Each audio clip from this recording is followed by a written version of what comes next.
الحمد لله رب العالمين الرحمن الرحيم مالك يوم الدين إياك نعبد وإياك نستعين اهدنا الصراط المستقيم صراط الذين أنعمت عليهم غير المغضوب عليهم ولا الضالين.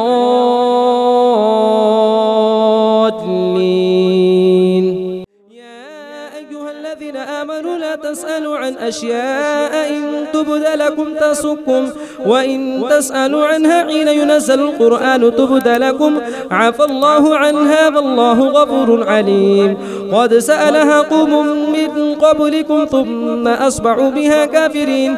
ما جعل الله من بحيرة ولا سائبة ولا وصيلة ولا حام ولكن الذين كفروا يفترون على الله الكذب وأكثرهم لا يعقلون.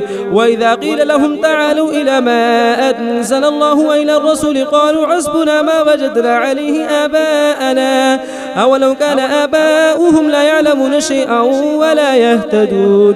يا أيها الذين آمنوا عليكم أنفسكم لا يضركم من ضل إذا اهتديتم إلى الله مرجعكم جميعا فينبئكم بما كنتم تعملون. يا أيها الذين آمنوا شهادة بينكم إذا حضر أحدكم الموت حين الوصية الثاني ذوى عدل منكم أو آخران من غيركم إن أنتم ضربتم في الأرض فأصابتكم مصيبة الموت تحبسونهما من بعد الصلاة فيقسمان بالله إن ارتبتم لا نشتري به ثمنا ولو كان ذا